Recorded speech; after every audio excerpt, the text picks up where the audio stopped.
Setia Wetland terletak di utara negeri Terengganu.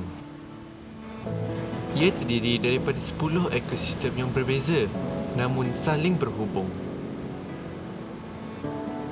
Permatang pasir dengan lekukan yang juga dikenali sebagai tanah beris adalah sebuah ekosistem yang unik yang banyak terdapat di negeri Terengganu. Di lanskap yang berpasir dan poros ini, kadar penyimpanan air sangat rendah. Banyak spesies tumbuh-tumbuhan di sini terpaksa beradaptasi dengan keadaan yang kering. Terlindung di sebalik semak dan belukar, terdapat sejenis pokok baku pakis yang dikenali sebagai misai harimau oleh penduduk tempatan. Tahukah anda, pokok baku pakis ini telah wujud sejak zaman dinosaur? Hoya, sejenis tumbuhan mempesonakan. Dengan bunga-bunga kecil yang berkilat, juga boleh dijumpai di sini. Ada lebih daripada 20 spesies tumbuhan Hoya di Terengganu.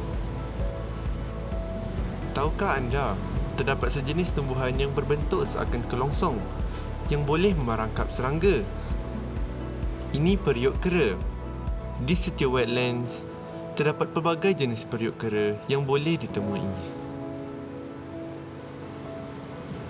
Di kawasan tanah beris, terdapat juga ekosistem paya gelam dengan ciri-ciri tanah bencah, terutamanya semasa musim monsun. Kelihatan tumbuh-tumbuhan akuatik hidup subur di air jernih yang kaya dengan tanin yang terhasil daripada akar, daun dan batang pokok. Pokok gelam boleh dijumpai di sini. Ia amat unik kerana ia berupaya untuk hidup di darat atau terbenam di dalam air. Kulit kayu pokok gelam terdiri daripada banyak lapisan yang kelihatan seperti kertas dan boleh dikupas dengan mudah. Disebabkan ciri-cirinya yang tahan air dan tahan api, pembina-pembina perahu tradisional menggunakannya sebagai bahan penebat.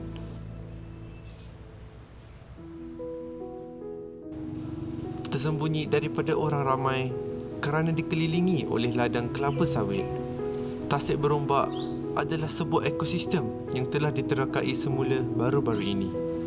Dahulunya berhubung dengan sistem sungai. Kini, isi padu air di Tasik Berombak bergantung sepenuhnya kepada air hujan.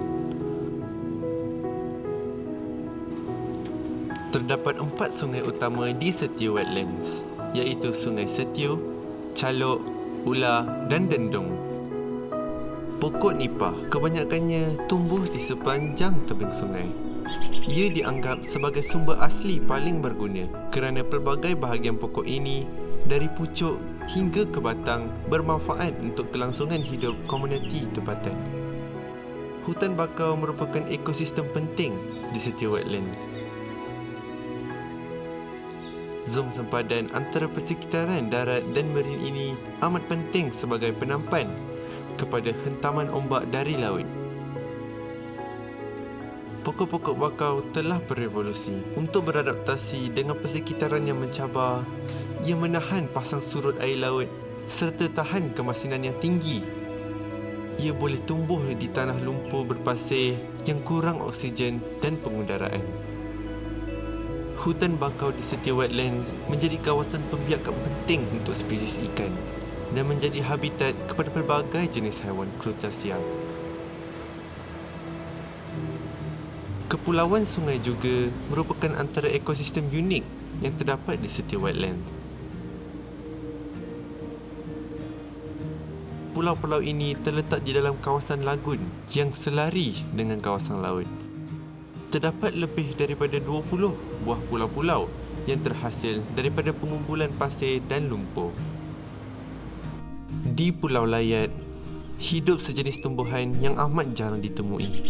Hanya 200 batang pokok yang telah diketahui wujud di dunia. Pokok berus mata buaya mempunyai sel pernafasan pada batangnya yang membolehkan pertukaran gas berlaku. Spesies pokok bakau yang terancam kritikal ini mempunyai bunga-bunga kecil yang warnanya bergantung kepada pencahayaan sekeliling. Di Pulau Layat juga terdapat pokok sarang semut sejenis tumbuhan epifit yang bercambah dan tumbuh menumpang pada tumbuhan lain sepanjang hidupnya. Ia mempunyai hubungan simbiotik dengan semut. Tumbuhan ini mempunyai struktur berumbi yang didiami oleh semut.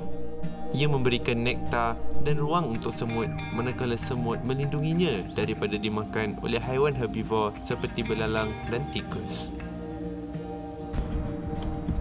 Kawasan lagun bukan sahaja mengawal hentaman ombak, malah menjadi kawasan aquaculture penting untuk ladang ikan terapung.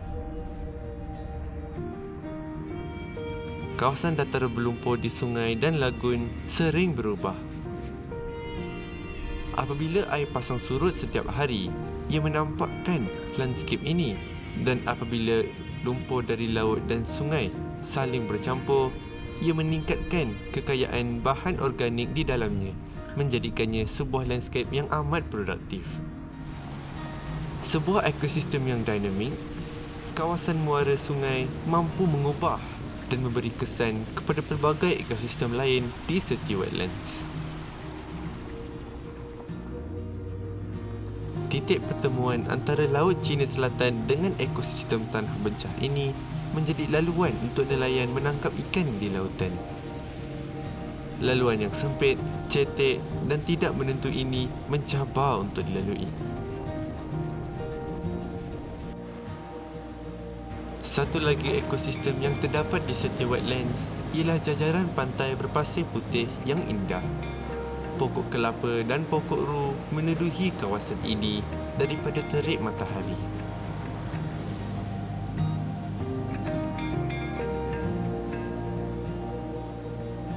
Gabungan pelbagai ekosistem yang saling berhubung ini memberi sebuah lanskap unik yang hanya boleh dijumpai di sini dan tidak terdapat di tempat lain di Malaysia. Kekayaan khazanah semula jadinya telah menjadi sumber kehidupan kepada penduduk setempat. Nelayan dapat menangkap pelbagai jenis ikan, udang dan ketam. Terdapat banyak haiwan bercengkerang. Komuniti setempat menghasilkan produk berasaskan sumber akuatik dan tumbuhan. Kita harus memastikan keseimbangan alam ini kekal terpelihara. Penangkapan dan peternakan ikan yang berlebihan boleh mengubah kualiti air dan mengancam persekitaran semula jadi.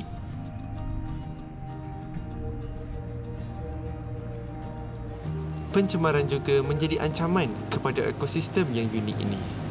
Rakyat Malaysia perlu bertanggungjawab untuk memastikan kebersihan kawasan yang indah ini. Pada tahun 2018, sebahagian daripada Setia Wetlands telah diwartakan sebagai Taman Negeri Setia Wetlands. Ini amat penting untuk memastikan khazanah alam semula jadi ini kekal terpelihara. Bukan sahaja untuk peranan ekologinya, malah sebagai sumber kelangsungan hidup masyarakat tempatan yang lestari. Keindahan dan keistimewaannya sememangnya menjadi sebuah tarikan pelancongan yang wajar dipelihara agar dapat terus dinikmati oleh generasi yang akan datang.